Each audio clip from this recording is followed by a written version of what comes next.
Pernahkah kamu sedih karena kehilangan? Pernahkah kamu marah karena ada orang yang sengaja berlaku buruk padamu? Dan pernahkah kamu bahagia setelah mendapatkan suatu pencapaian tertentu? Jika ya, selamat artinya. Kamu termasuk ke dalam manusia normal yang mempunyai emosi di dalam diri. Beragam perasaan atau respon yang muncul dari dalam dirimu adalah bukti bahwa kamu masih termasuk seperti manusia pada umumnya. Sebab ada segelintir orang di dunia ini yang mempunyai kelainan dalam hal emosi, yaitu mereka yang mengidap alexitimia. Alexitimia atau kebutaan emosional adalah fenomena neuropsikologis yang ditandai ketika seseorang kesulitan dalam mengidentifikasi emosi serta mengekspresikannya. Penderitanya merasakan detak jantung cepat dan ketegangan otot, tetapi mereka tidak sadar itu gejala apa, seperti cemas, takut, dan semacamnya. Bayangkan di hari pernikahan kamu tidak merasakan kebahagiaan, padahal itu adalah salah satu momen terbaik dalam hidup. Atau ketika orang tuamu meninggal dunia, bukannya menangis atas kepergiannya, namun kamu malah bersikap dingin dan biasa saja. Itu sangat tidak normal, bukan? Makanya kamu yang saat ini masih bisa merasakan emosi yang muncul harusnya bersyukur, sebab emosi bukan cuma respon atau rasa alamiah tubuh, tetapi dengan emosi kita bakal tahu harus melakukan apa setelahnya. Dengan kata lain, emosi turut membantu kita dalam mengambil suatu keputusan. Misalnya, pegawaimu melakukan kesalahan fatal. Jika saja kamu tidak peka dan tidak pula merasakan apapun, artinya kamu telah keliru. Normalnya kamu bakal marah, kemudian mengambil keputusan seperti dengan cara memberikan surat peringatan atau memecatnya. Contoh lain, teman dekatmu berselingkuh dengan istrimu. Seandainya kamu menderita alexitimia, maka kamu tidak kecewa, kesal, dan marah. Tetapi kamu malah bersikap dingin, lalu tidak mengambil keputusan apapun. Bayangkan kalau hal seperti tadi benar-benar terjadi. Sungguh tidak enak sama sekali. Jadi makanya ketika kamu dilanda kesedihan, kekesalan, kemarahan, serta emosi negatif lainnya, maka seharusnya kamu bersyukur, bukan malah tidak senang. Dan apalagi saat kamu merasakan kebahagiaan atau emosi positif lainnya. Dengan begitu kamu benar-benar menjadi manusia seutuhnya. Namun emosi yang muncul secara tiba-tiba seringkali menyakitkan dan menyusahkan. Lantas apakah dengan begitu kita sebaiknya buru-buru melenyapkannya? Atau bagaimana? Baiklah, pada pertemuan kali ini kita akan mengupas tentang bagaimana sikap bijak kita terhadap emosi yang muncul. Mari segera kita masuk pada poin pertama. Mengendalikan. Marcus Aurelius berkata bahwa orang yang paling kuat adalah dia yang mampu menguasai dirinya ketika marah. Amarah merupakan salah satu emosi negatif yang kerap muncul setelah ada kejadian yang membuat kita terganggu, terusik, dan sakit hati. Marah yang muncul dari dalam diri kita adalah suatu hal yang wajar, dan semua orang mengalaminya kecuali penderita alexitimia. Marah merupakan respon dari jiwa setelah ada bagian dari tubuhmu yang sakit, seperti hati, atau bisa jadi bagian fisik yang terluka. Misalnya, ada teman yang sengaja memang memancing amarahmu dengan cara mengejek kekuranganmu, atau mungkin dia membahas masalah pribadi yang tidak kamu suka. Di sini dadamu mulai berdebar-debar, darah mendidih, otot tegang, dan mulai muncul seringai di wajahmu. Tanda-tanda itu menegaskan bahwa amarah sedang menyelimuti dirimu. Kemudian otakmu pasti mulai mengarahkan pada sesuatu, seperti membalas tegas ucapannya, atau ingin cepat-cepat memukul wajahnya. Emosi yang muncul bakal mengarahkanmu ke suatu tindakan tertentu. Umumnya tindakan-tindakan itu biasanya mengarah ke hal buruk, seperti bertindak impulsif dan main kekerasan. Mata yang merah dan urat yang mengencang saat melihat wajah temanmu yang menyebalkan. Saat itu di dalam kepalamu hanya ingin segera menghajarnya. Padahal, seperti apa kata Marcus Aurelius bahwa orang yang kuat adalah mereka yang mampu menguasai dirinya ketika marah. Ini bukan tentang meluapkan emosi agar kita bisa puas, tetapi ini adalah tentang pengendalian diri. Di sini kita wajib bijak dalam bersikap saat dilanda emosi parah seperti amarah yang sedang memuncak. Hal buruk kemungkinan besar terjadi apabila kamu benar-benar melepaskannya, apalagi secara frontal. Maka dari itu langkah bijak yang sebaiknya kamu ambil adalah tetap tenang dan cobalah untuk mengendalikan diri. Percayalah bahwa emosi merupakan hal yang bisa kamu kendalikan sepenuhnya. Walaupun kamu tidak akan pernah bisa menghancurkan atau melenyapkan amarah itu secara instan, agar kamu bisa cepat tenang, namun sejatinya emosi negatif tersebut bisa kamu kelola, sebab kamu punya kuasa penuh atas dirimu sendiri. Kelola emosi yang muncul, bukan menghancurkannya. Atur napas dan tenangkan dirimu. Jangan sampai amarah yang malah menguasai. Gunakan rasionalitas dengan benar dan perhitungkan konsekuensi jikalau kamu menjadi sosok temperamental yang anarkis. Coba pikirkan dengan logika yang benar apa yang bakal terjadi nanti. Kalau memang kamu melepaskan amarah secara tidak tepat, meski begitu amarah tidak selamanya negatif. Ada kalanya marah justru berada dalam hal positif. Dan di sini kamu boleh bertindak tegas bahkan keras. Misalnya, rumahmu kemasukan maling. Kamu sadar bahwa harta dan nyawa dirimu dan keluargamu sedang terancam. Di sini kamu pasti marah. Dan ini adalah marah yang sangat positif. Dan keputusan yang sepantasnya kamu ambil adalah tentu saja melawan maling itu dengan sekuat tenaga demi harta dan jiwa satu keluarga. Apalagi kamu merupakan kepala rumah tangga yang wajib bertanggung jawab. Jadi kamu semestinya bijak dalam mengidentifikasi emosi serta mengekspresikannya. Di suatu momen ketika emosi negatif itu memang sewajarnya diluapkan dengan cara kekerasannya, sebaiknya kamu melakukannya. Namun ada masanya pula emosi tersebut muncul lantaran hal sepele, dan kamu berpikir bahwa sebaiknya kamu tidak bereaksi berlebihan. Misalnya seperti ejekan dari temanmu, walaupun memang kadang menyakitkan. Tetapi di sini kamu sebaiknya tidak meluapkannya secara brutal. Lantas apa yang sebaiknya dilakukan kalau begitu? Kekuatan sabar. Seneca berkata bahwa amarah adalah kegilaan sesaat. Siapa yang mampu menahannya di awal akan terhindar dari kehancuran di akhir. Poin kedua, yakni sabar adalah kunci dalam pengendalian diri.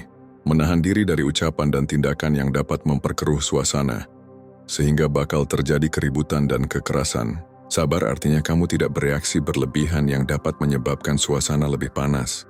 Namun, sabar dengan cara tidak melawan bukan berarti kamu pengecut dan pecundang. Tidak seperti itu. Sabar merupakan sikap bijak tidak hanya untuk meredam suasana yang panas, melainkan juga menunjukkan bahwa kamu merupakan sosok stoik yang dewasa. Ketika kamu mendapatkan perlakuan tak pantas dari orang lain, maka kamu memilih untuk tidak bereaksi impulsif. Meskipun amarah menggumpal di dada, kamu sebenarnya marah dan bisa saja meluapkannya. Bisa saja kamu segera memukul wajah orang itu, tapi di sini kamu memilih untuk tidak bersikap ekstrem demi menghindari kericuhan yang membawa dampak buruk nantinya.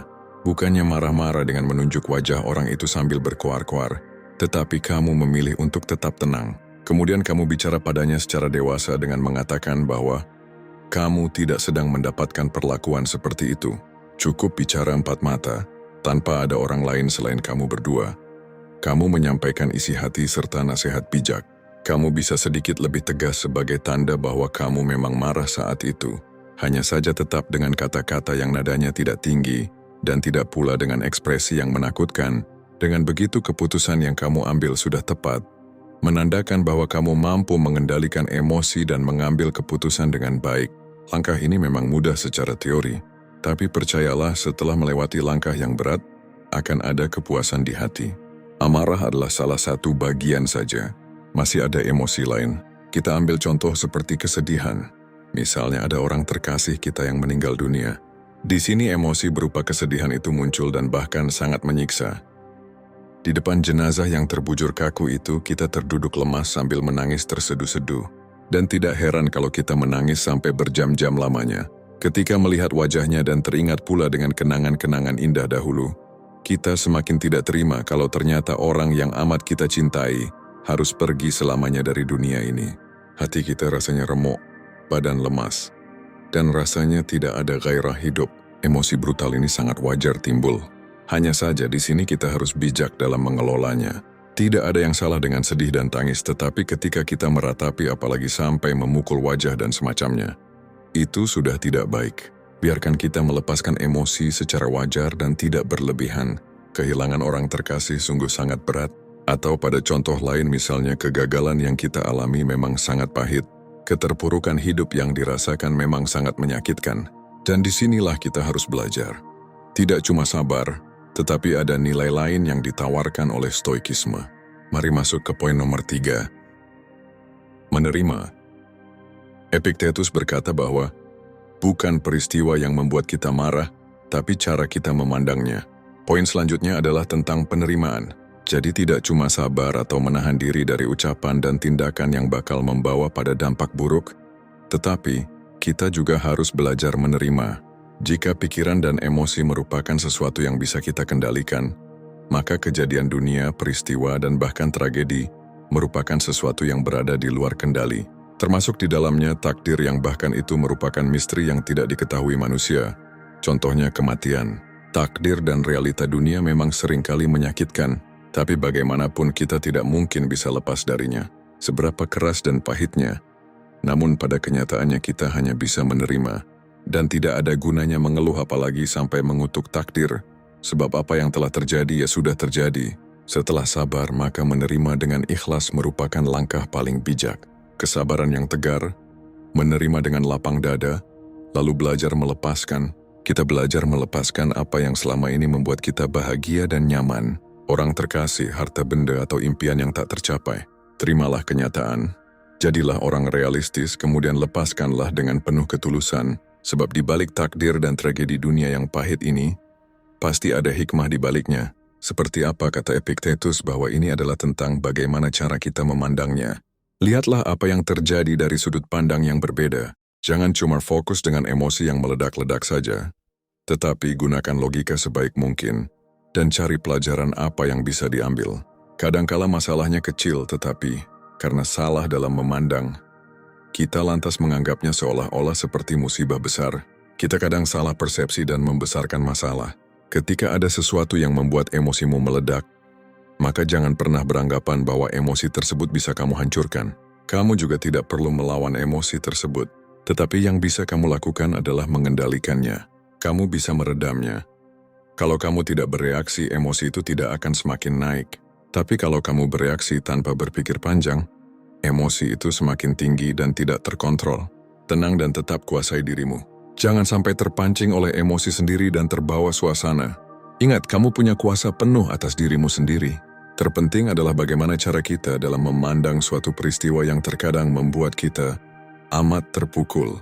Kemarahan dan kesedihan adalah hal yang wajar. Realitas dunia dan takdir memang seringkali pahit dan menyakitkan. Tapi bagaimanapun kita wajib menerimanya sebagai bagian dari skenario kehidupan. Sebab ini nyambung dengan poin bahasan selanjutnya. Tidak semua berjalan sesuai keinginan. Poin keempat adalah, tidak semua hal di dunia ini berjalan sesuai keinginan kita.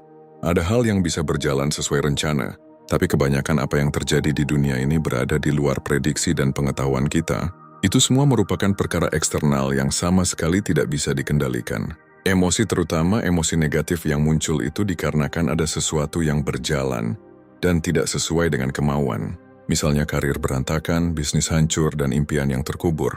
Kita cuma bisa merencanakan masa depan, tetapi tidak ada dari kita yang bisa memastikannya sesuai kemauan. Dan ketika ditimpa kegagalan, maka kekecewaan dan kesedihan atau bahkan kemarahan itu muncul. Apa yang direncanakan dengan matang saja sering tidak tercapai. Lantas bagaimana dengan sesuatu yang tidak pernah terpikirkan sama sekali? Ada banyak peristiwa dan tragedi yang membuat kita pilu dan sakit, yang pada akhirnya sangat menguras energi dan pikiran. Emosi yang melanda benar-benar mengusik ketenangan hati. Alhasil, fisik kita juga ikut terganggu karenanya. Sadarilah sepenuhnya bahwa ada banyak hal di dunia ini yang terjadi, dan itu tidak seperti apa yang kita inginkan.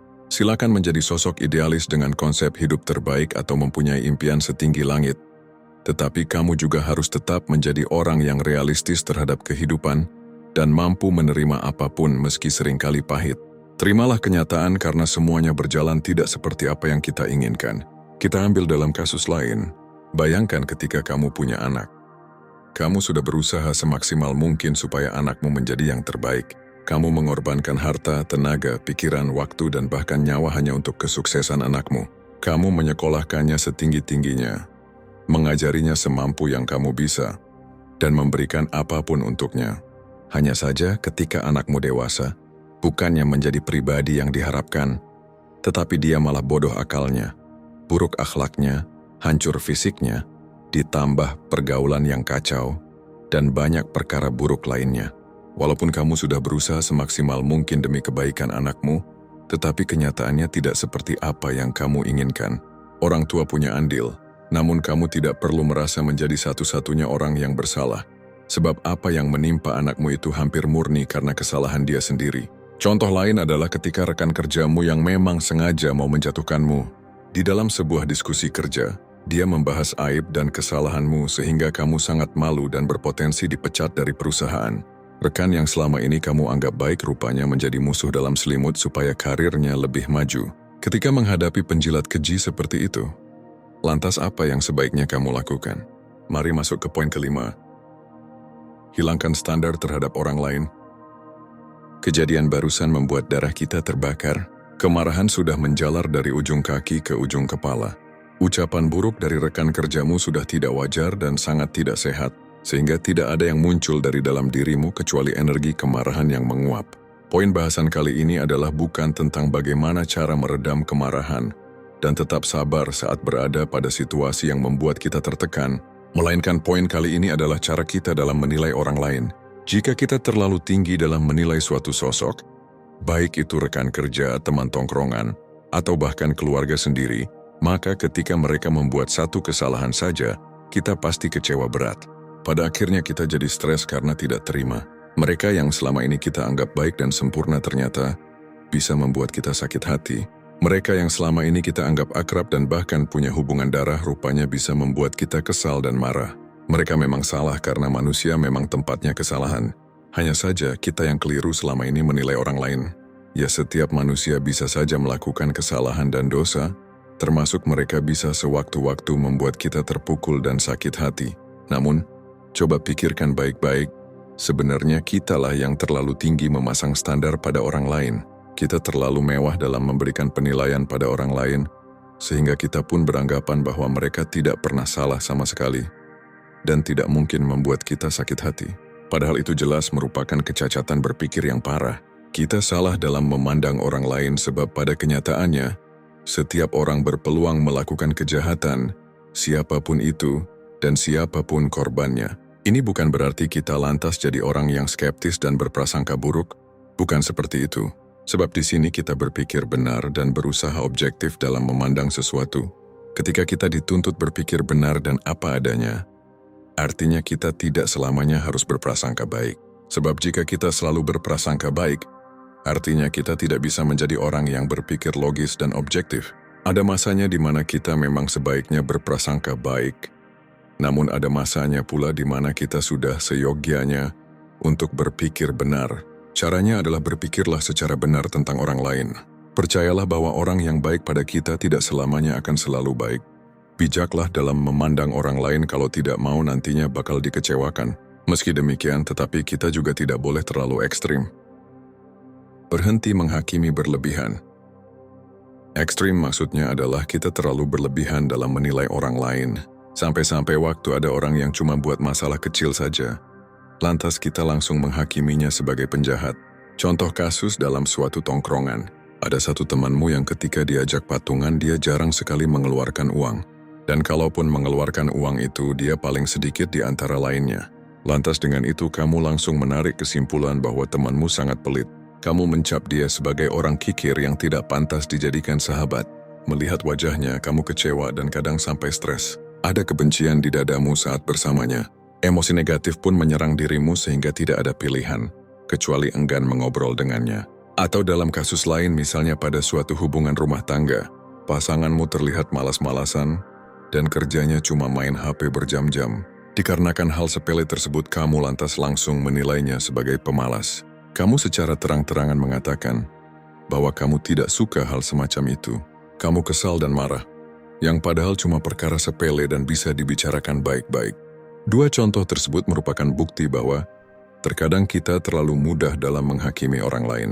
Kita mengatakan mereka jahat, penggosip, tukang utang, pendosa, dan semacamnya. Kita terlalu enteng menilai orang lain yang padahal kita saja belum tahu permasalahannya lebih dalam. Padahal kita saja tidak begitu paham tentang orang tersebut. Kita cuma terbawa emosi sesaat yang pada akhirnya terlalu cepat dalam menarik kesimpulan tentang orang lain. Mereka yang terpaksa mencuri barang murah, yang mana dengan uang tak seberapa itu hanya untuk dia makan. Kemudian lantas kita menganggap dia adalah manusia yang paling berdosa. Mereka yang telat sedikit saja atau mungkin melanggar satu aturan, kemudian lantas kita langsung menghakimi bahwa mereka adalah orang yang tidak pantas diberikan maaf. Padahal sejatinya kita cuma terbawa emosi sesaat dan tidak menggunakan logika dengan benar. Jadi karena itu berhentilah dalam menghakimi orang lain secara berlebihan dan terburu-buru. Kita memang dituntut berpikir benar atau berprasangka baik, tetapi kita juga tidak berhak menilai orang terlalu ekstrim. Bijaklah dalam menilai dan menghakimi siapapun. Jangan egois dan merasa benar sendiri. Poin ketujuh dan terakhir dalam bahasan kali ini adalah kita, jangan jadi orang egois dan merasa benar sendiri. Ada kaitan dengan poin sebelumnya, yakni, jangan mudah menghakimi orang lain. Ketika kita enteng memberikan penilaian buruk terhadap orang lain, biasanya di situ kita merasa diri kita lah yang paling benar sendiri.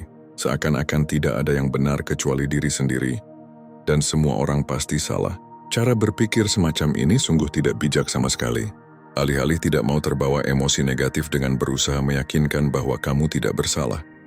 Namun pada akhirnya kamu justru egois. Kamu tidak berpikir benar dan objektif terhadap suatu masalah dan kejadian. Kamu selalu memandang orang lain salah dan kamulah yang paling benar. Langkah tersebut sangat tidak tepat sebab bukannya berusaha meredam emosi yang muncul, tetapi kamu malah egois dan merasa benar sendiri. Alhasil selain jelek terhadap diri sendiri, kamu juga merugikan orang lain. Seperti yang tadi sempat disinggung bahwa kita sebaiknya berpikir benar dan objektif.